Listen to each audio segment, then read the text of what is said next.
कि जब मनुष्य ऊंचा उठेगा तो उसके अंदर सामूहिक चेतना जागृत हो जाएगी। वल्लभाचार्य ने कहा है कि वैष्णव जन तो तेणे कहिए पीर पराई जाने रे। वो बुद्धि से जानने की बात बिल्कुल नहीं है, क्योंकि वो तो स्वयं आत्मा के ही प्राप्ति की बात करते थे। तो उन्होंने ये नहीं कहा कि आप बुद्धि से जानिए इससे क्या तकलीफ है, तो डॉक्टर लोग जानते ही, लेकिन अपनी आत्मा से जाना जाता है। और आत्मा से जानने के लिए आपके अंदर जब ये चैतन्य की लहरियाँ बहना शुरू हो जाती हैं, जब आपके हाथ से चैतन्य बहना शुरू हो जाता है, तो आप उंगलियों के इशारे पे जानते हैं कि कौन सी जगह इस आदमी को शिकायत है और कौन सी जगह आपको शिकायत है। और उसको ठीक करने का इंतज़ाम अगर आप जानें, या उसके लिए आप में उतनी तितिक्षा आ जाए, या जिसे आप कहिए कि उसके लिए आपके अंदर एक्सपर्टाइज आ जाए, तो आप स्वयं बैठे बैठे इसे ठीक कर सकते हैं। और कैंसर और ये जो बीमारियां जिससे क्या दुनिया सारा आतंक में फंसा हुआ है, सारी दुनिया में एक आफत मची हुई है, वो सारी की सारी नष्ट हो सकती है और ये दिन आज आ सकता है। लेकिन हमारे यहाँ लोग ज़रा ज़रूरत से ज़्यादा होशियार हैं, ज़रूरत से ज़्यादा बुद्धिमान हैं। छोटेपन में एक बार कबीरदास जी को पढ़ा था, वो कहा था पढ़ी पढ़ी पंडित मूर्ख भये। तो मैं कहती थी पंडित कैसे मूर्ख हो जाएंगे। सो मुझे आजकल दर्शन बहुत होता है कि शब्द जाल में फंसने में हमें बड़ा मज़ा आता है। शब्दों के जाल में शब्द के झगड़े, शब्दों पे लड़ाई करना, और इससे अपने को कुछ तो भी विशेष रूप से मैं ये हूँ मैं वो हूँ कहना। आप सिर्फ मानव के सिवा और कुछ नहीं है, और आपको अति मानव होना चाहिए।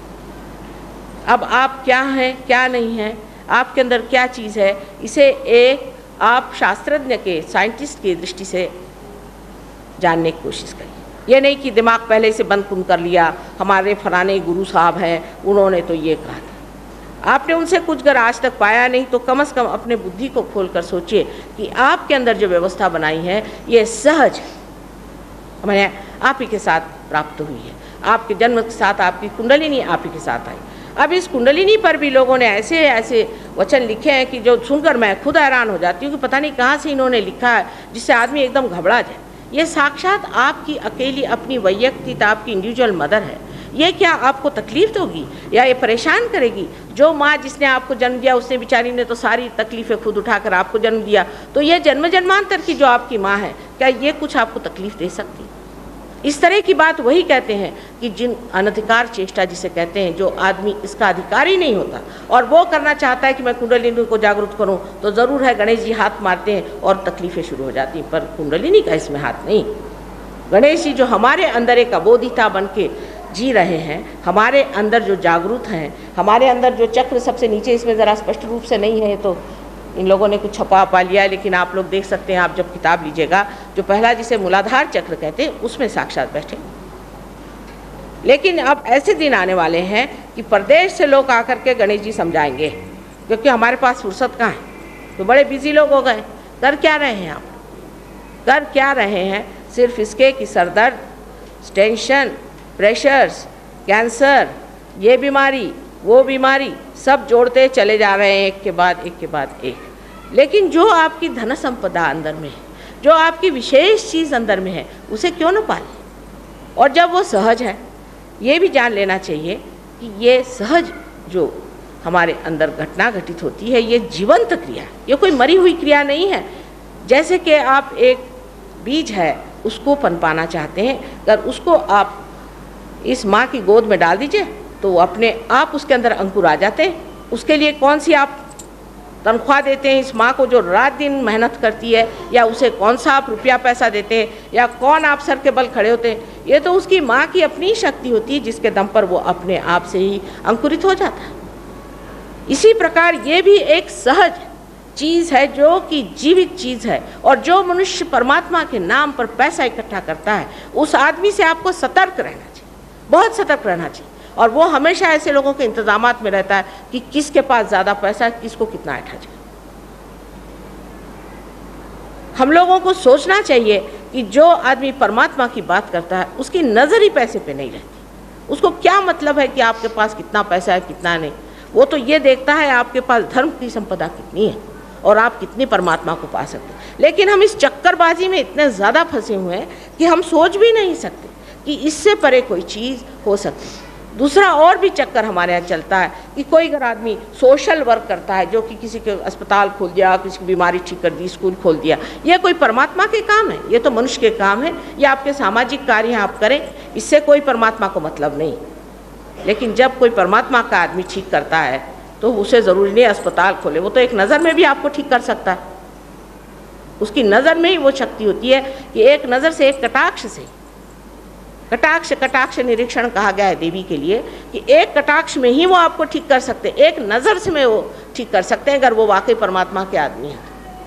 तो इस तरह की गलतफहमी में रहना कि हमने यहाँ धर्म में पैसा दे दिया, वहाँ धर्म में पैसा दे दिया, और या तो फिर अपने को भूखा मारते रहते हैं सुबह से शाम तक। हम लोग इतनी गलतफहमी में है, ये उपास करना है, वो उपास करना है, जिस चीज़ का आप शौक़ फरमाते हैं वही हो रहा है। अपने देश में भूखमरी हो रही।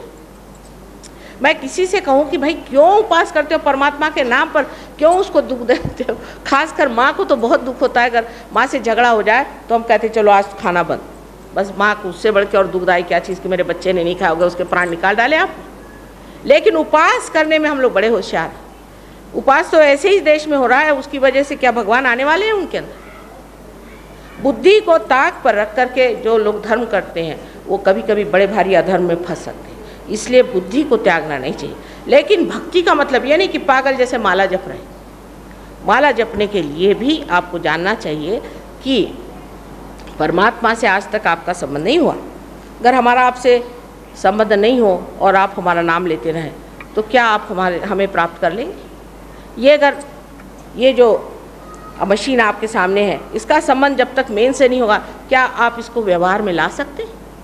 जब तक आपका संबंध परमात्मा से हुआ ही नहीं तो आप किसको पुकार रहे हैं? जब तक आपका टेलीफोन ही जुटा नहीं है तो आप किसको बुला रहे हैं?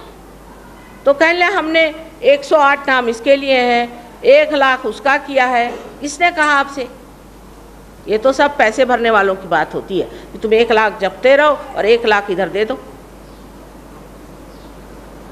हम लोगों को अपनी बुद्धि को सजग रखना चाहिए। पर इस वक्त जो बुद्धिमान लोग हैं वो अंग्रेज़ों की तरफ घूम गए, या तो अंग्रेज़ों की तरफ घूम रहे हैं या अमेरिका की तरफ घूम गए हैं, या पता नहीं और कहाँ उनका दिमाग घूम रहा है। ये देखिए कि हमारे ही अंदर, बुद्धि से जानिए कि हमारे ही अंदर, इसी देश के अंदर इसका भंडार पड़ा, और उस भंडार से जब आप प्लावित होंगे, आपका सर्जन होगा, तो आप सारे संसार को इससे जागरूक कर सकते हैं। सारे संसार में आप शांति फैला सकते हैं। इतनी महान चीज़ है इस देश में जन्म लेना। क्या आप लोग जानते हैं कि कितने महापुण्यों के बाद ही मनुष्य देश में जन्म लेता है?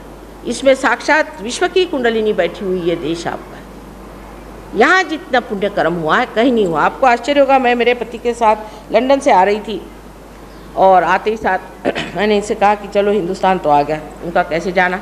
मैंने कहा सब दूर चैतन्य बह रहा है और क्या, यही तो मेरा देश है। तो इन्होंने कहा कि अच्छा। वो गए और पायलट से जाके पूछा, उन्होंने कहा कि अभी 1 मिनट पहले वी टच्ड आवर शोर्स। ये हमारा महान देश है। अभी डॉक्टर वॉरेन आ रहे थे, हम लोग हांगकांग से लौट रहे थे, स्विट्ज़रलैंड से। तो सट से उन्होंने कहा कि माँ आ गया हिंदुस्तान। मैंने कहा क्यों? कल मेरी कुंडली चढ़ गई एकदम हठात से। मैंने जाके पूछा, कल हाँ अभी टच हुआ कैलकाटा। ये अपना महान देश है जहाँ चैतन्य की लहरियाँ बह रही। इतना सागर चैतन्य का यहाँ पर है, और यहाँ हम अनभिज्ञ की तरह अपरिचित बने हुए अंग्रेज बन रहे हैं। ये कोई अक्लमंदी की बात नहीं। मैं आपसे एक माँ की तरह से बता रही हूँ कि आपके अंदर ये शक्ति निहित है, और इतनी ज़बरदस्त है आपके अंदर, क्योंकि आप हिंदुस्तानी हैं, कि हिंदुस्तानियों को पार कराने में ज़रा भी मुझे समय नहीं लगता। एक क्षण में लोग पार हो जाते हैं। खासकर हमारे देहातों में तो हज़ारों आदमी आज पार हो रहे हैं। मैं ज़्यादातर शहरों में काम कम करती हूँ, क्योंकि शहर के लोग ना इधर के रहे ना उधर के रहे, कुछ गड़बड़ काम है। लेकिन ज़्यादातर मैं देहातों में काम करती हूँ। देहात में मनुष्य में शक्ति, भक्ति, सब चीज़ काफ़ी अभी भी है, और लाखों लोगों को रियलाइजेशन हो चुका है महाराष्ट्र में। आप आश्चर्य करेंगे। हालांकि राजस्थान में आज ही मैंने पहले ये प्रोग्राम किया है, और मुझे पूर्ण आशा है कि राजस्थान में ये कार्य होगा। विशेषकर मैं स्वयं भी, मेरे बाप दादे बहुत पुराने, हम लोग राजपूत ही हैं, मतलब शालीवाहन का नाम आपने सुना होगा, उसी के ख़ानदान के हम लोग हैं।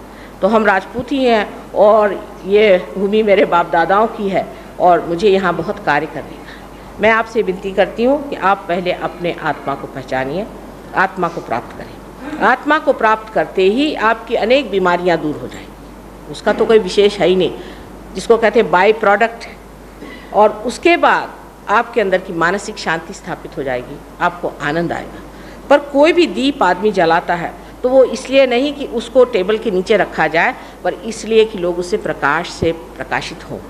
इसीलिए जो आदमी एक बार पार हो जाते हैं उनको थोड़ा सा इसमें जानना चाहिए और उसके बाद लोगों को देना चाहिए। बहुत ही सहज बात है, बहुत ही सरल बात है, कोई कठिन बात नहीं। जिसे कि हम कह सकते हैं कि योग के दो अर्थ होते हैं। एक ही अर्थ ये होता है योग का सर के बल खड़ा होना और व्यायाम आदि करना।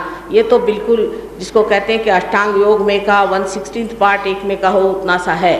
और उसके लिए भी ये जानना चाहिए कि हर कुंडलिनी कौन से चक्र पे रुकी हुई है। जब तक कुंडलिनी ही चली नहीं तब तक आप कौन सा अपना इलाज कर रहे हैं, कौन सा चक्र आपका पकड़ा है, वो तो पहले देखिए। नहीं तो हो सकता है कि आप इलाज कर रहे हैं पेट का और बीमारी आपके सर में या आपके कंठ में कहीं हो। इसलिए पहले कुंडलिनी को चढ़ने दीजिए। जब वो चढ़ती तो अपने ही आप जानिएगा कि आपको शिकायत कहाँ है, क्या है, उसे आप ठीक कर लीजिए। पर हम लोग जो थोड़ा सा उस बात को योग बनाए हुए हैं, इसका कारण ये कि कुछ लोग हिमालय गए थे और उनके कुछ बेकार लोग थे तो उनको वापस भेज दिया गया। उन्होंने शुरुआत में वही सब व्यायाम वगैरह सीखा, वही आके सिखा दिया, उसी का नाम योग हो गया। योग का एक अर्थ होता है जो कि सबसे बड़ा और महान अर्थ है कि परमात्मा की जो सर्वव्यापी शक्ति है उससे एकाकार होना, ये एक अर्थ हुआ। और दूसरा अर्थ होता है युक्ति से। कोई ऐसी युगति करो नंदलाल, कहा जाता है कोई ऐसी युगति करो। युगति माने जोड़ देना और युक्ति माने, देखिए शब्द हमारे यहाँ बनाए भी कितने सुंदर हैं कि युक्ति।